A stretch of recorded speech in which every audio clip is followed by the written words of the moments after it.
na para ang isang mananampalataya ay kailangan na siya po ay ma-cultivate. Ang pagsubok ay hindi ito pa ibinigay sa atin para tayo mag-withdraw. Hello? Amen. Ang pagsubok ay hindi ito inaalaw ng Panginoon sa atin na para tayo mag-withdraw sa ating pananampalataya. Kundi, ito po ay ibinigay sa atin at inalaw ng Panginoon sa atin para i-test yung ating pananampalataya sa Panginoon. At para mas lalong mapagyaman at makita natin anong kadakilaan ng Panginoon. Right? Right? Halimbawa, tayo po ay magaling ka mananakbo. Okay? Paano mo malaman na ikaw ay magaling na manakbo kung hindi ka tatakbo? Kailangan tumakbo ka para mapatunayan magaling ka nga talagang mananakbo. Paano mo masabi na talaga tayo may pananampalataya pag hindi din tayo dadaanan din sa ating pagsubok para malaman kung ang pananampalataya natin na natiling nandoon pa? Amen? Amen?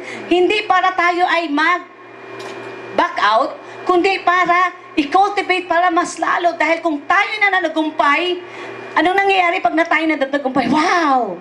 Marunong pala ako. Wow! Napagtagumpayan ko. Katulad yan, dati-dati. Di ba, Sister Susan? Dati-dati, hindi ka marunong mag-preach. Hanggang doon, nanginginig. Pero if you don't try, anong mangyari doon? Nakandong ka lang. Hindi nasubukan na marunong ka pala. Ganon din ho sa pananampalataya. Uy, may pananampalataya pala ako. Praise God. Dahil dun sa pagsubok na yun, nakalampas ako, nanatili pa rin ako naglilingkod sa Panginoon. Palakpakan ho natin ang Panginoon. Hallelujah. Amen. Hallelujah. And then, sa ating paglilingkod sa Panginoon, sa pagtitesting ng ating pananampalataya, sino ho ang naluluwalhati? Tingnan natin ang verse 25. 6 chapter verse 25. Sino ang naluwalhati sa na to, sa case na to? Kaya di ba naggawa ng decree si King Darius to all the people, nations, languages that dwell in all the earth, peace be multiplied to you. I make a decree that in every dominion of my kingdom men must tremble and fear before the God of Daniel. Sinong naluwalhati? Yung Diyos ba na dapat na sana yun ang sasambahin? O yung Diyos ni Daniel na yun ang totoo? Diyos ni Daniel. Dahil sa kanyang ginawang pananampalataya at consistent na pananampalataya at hindi siya nag-back out, na in spite na may banta sa kanya, hindi siya nag-back out, kahit hinulog pa siya sa lions of den, nag-glorify ang Panginoon dahil may miracle na nangyari dahil hindi siya nagtalikod sa kanyang Diyos na buhay. Amen. Amen. Kaya sino ho ang na-honor? Na-honor ho ay ating Panginoon. Hallelujah. Sabi nga ho sa 1 Corinthians chapter 10 verse 31, therefore, whether you eat or drink or whatever you do, do all for the glory of God. Sa ating kinakain, sa ating iniinom, kung alam natin na nakakatisod yung pag-inom, pag alam natin nakakatisod nung kumain ng ganito, huwag kang kumain nun kung maraming na-Istanbul. Ano? Kung sa ating pananalita ay tayo ay medyo na lumilihis, huwag na tayong gumawa at magsalita na nalilihis sa salita. Dahil hindi naluluwalhati ang Panginoon. Sabi ng ilan, salita lang naman yun eh. Pero sabi dito every word na bumibigas natin, kailangan ma-edify at mag-glorify ang Panginoon. Nakon? Amen. Diba? Minsan, kahit sa Facebook, no? Nakakalungkot. Yung Facebook, all over the world yan. Ng mga friends natin, nababasa yan. Akala nyo, yung kausap mo lang, kausap hindi. Buong mundo ho yun. Be careful. Ano ho? Be careful. Kasi dito ho, lahat ng sinasabi natin ay kailangan mag-glorify ang Panginoon. Lahat ng mga pictures na dinidisplay natin, kailangan mag-glorify ang Panginoon. Hindi yung body natin. Hello? Nalulungkot ako. Yung mga two-piece ang nakikita sa Facebook. It doesn't glorify the Lord.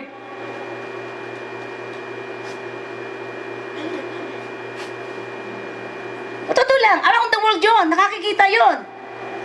Sinong nasisira pangalan ng Panginoon? That is New Life?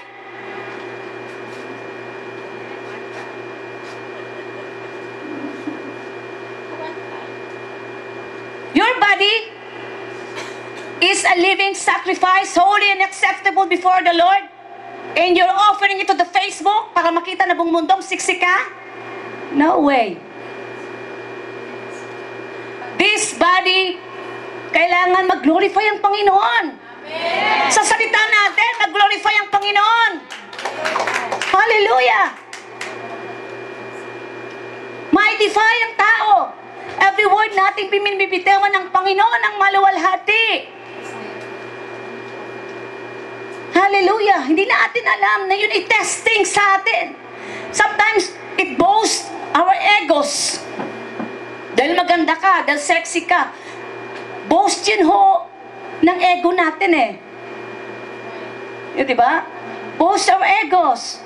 Pero, sabi dito, gawin natin ho for God's glory and honor. Lahat ho ng ginagawa natin to edify. Lahat ho is para marami hoong mabless sa buhay ho natin. Wala akong papatama, pero nalulungkot ho ako kasi kailangan ho natin na malaman na tayo every word. Sabi, therefore, whether you eat or drink, kinakain mo nga eh. O iniinom mo nga eh. Sabi na, whether you do, whatever you do, do all the glory of God. And even how we talk,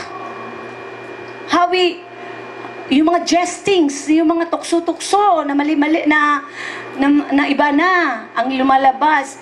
Kailangan po ito ay mag-glorify ho ang Panginoon.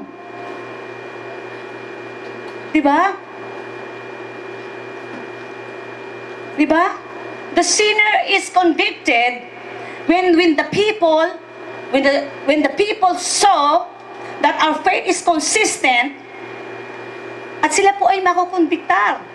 Sabi nga ho sa Matthew chapter 5 verse 16, let your light so shine before men that they may see your good works and glorify your Father in heaven. So sa palagay mo si Darius, kung si Darius ba hindi niya nakita ang buhay ho ni Daniel, magiging kaibigan kaya niya si Daniel?